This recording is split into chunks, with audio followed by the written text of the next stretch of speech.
After yesterday's big retail sell-off, things are looking a bit different. Major retail stocks like Target, Walmart, and Bed Bath & Beyond are down big from their 52-week highs. Joining us right now with a snapshot on consumer spending habits is Chime CEO Chris Britt. And Chris, thanks for being here. For those who aren't familiar with Chime, why don't we talk through? You are offering banking services to people who maybe have been left behind by traditional banking services. You're talking about people who make up to $100,000 a year, often are living paycheck to paycheck. What are you seeing just in terms of what your customers are doing right now? Thanks, Becky. And before we get started, I just want to follow up on your last segment and just send my deepest condolences to all the families affected in Uvalde. And we have such a deep connection here at Chime to the people of Texas. We do a lot of work in the community with the Dallas Mavericks, and we have tons of members and employees there. So just our hearts are bleeding today, and I hope we can figure out a way as a country to solve this crisis and allow our kids to be safe at schools. I hope we can, too.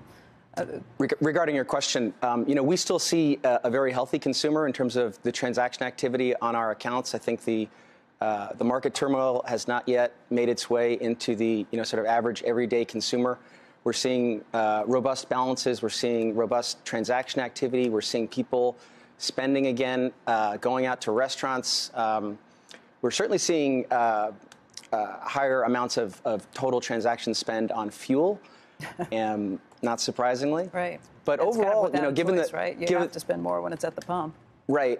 And, given the current low unemployment rate, we're still seeing very robust levels of direct deposit of people's paychecks into Chime accounts. So it'll be interesting to see how the next 6 to 12 months play out and, if recession actually happens. You all were big winners during the pandemic. You picked up millions of users. I think at one point you were adding hundreds of thousands of users every month during the pandemic. How many users do you have at this point? Well, as a private company, we don't announce our active user base publicly, but I can still say that trend has remained consistent. We are opening up hundreds of thousands of new accounts a month. And to be honest, from a business perspective, the advertising market has really opened up quite substantially. So we're seeing some of the best performance that we've seen in recent times. And I think you've seen that in some of the results of some of the social media companies and so forth. Yeah, I was going to ask you about that. How do you make your money? Because you've got fee-free banking, early paydays for those with direct deposit. They can go negative on their accounts without overdraft fees. You've got credit cards that you offer with no annual fees or interest charges, no credit checks in order to apply. I mean, that seems like the stuff that works really well when the economy's booming, maybe not so well if there is a recession or a downturn. How do you make money? Well, Chime is a consumer technology company. We're not a bank. We partner with banks that hold our members' deposits in FDIC-insured accounts. So you get all the same protections that you'd get from a traditional account at a B of A or a Chase and so forth. The way that we make money is not through net interest margin or big deposit collection and lending. It's really more of a payments business. So our members use us for their everyday transactions, and we make a small part of that transaction from Visa when the card gets used at the point of sale. The best part about this model is that it's very much aligned with the consumer. We monetize their relationship when they're engaged and using us as their primary bank account, and we've done a really good job at being able to foster those types of relationships and not having to rely on fees. And I think that's the key difference between the way that we go to market versus a lot of the more traditional players. Yeah, I get that. I think in times of a downturn, again, it's a lot tougher if you're not doing credit checks on people before you give them credit cards. You wind up caught in a trap if the consumer is under pressure because the consumer has been flush. Brian Moynihan told us the consumer is still really flush. But the reason we've seen all this turmoil in the market is there's a concern that there's a recession around the corner. How do you kind of think about that, especially when you're doing this as a software company and not as a bank that does some of those risk assessments? Well, keep in mind that most of our transaction activity on our accounts come from debit cards. So the money that's being spent, it's good funds. We're not extending credit to the vast majority of our members. Mm-hmm. And the way that our members use us is for their everyday transactions. So this is mostly non-discretionary spend. So even in difficult times, the business model is really resilient because people still have to put food on the table and buy groceries and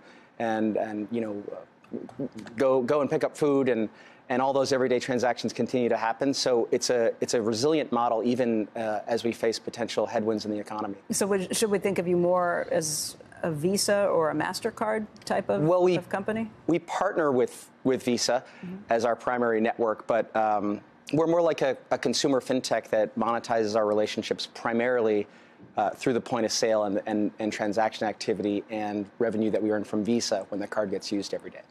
Chris, what have you seen? If you've seen gas purchases go up, obviously the prices go up there. Have you seen more spending, you said in restaurants, have you seen more spending or higher ticket prices, at least when it comes to groceries? But where is the consumer spending less, or is the consumer spending more overall and just keeping up with these rising prices? We still see elevated balances in accounts. And, as a payments business, inflation is actually a tailwind, right? People are naturally spending more, and a lot of consumers, hopefully, will continue to, earn more as well. So we're seeing broad, continued strength in spending across the board, and haven't yet seen any sort of downturn, again, because most of our spend is non-discretionary everyday transactions. Right. You have an IPO that has been postponed to the second half of the year. Is that because the market for IPOs has just not been great? What are you anticipating the second half of the year? Well, we never announced an IPO. We announced plans to become IPO ready, which we've been successful at. As you may be aware, in the second half of last year, we raised a substantial financing round led by Sequoia Capital. So we're very well financed. We have no need to tap the public markets anytime soon. And given the current environment, I actually prefer being a private company and being able to just sort of focus on the needs of our members as we let this market settle down, hopefully at some point over the next 12 months or so. Yeah, you would not be the only company thinking that right now. Chris, thank you for your time today. We appreciate it, and it's good to see you.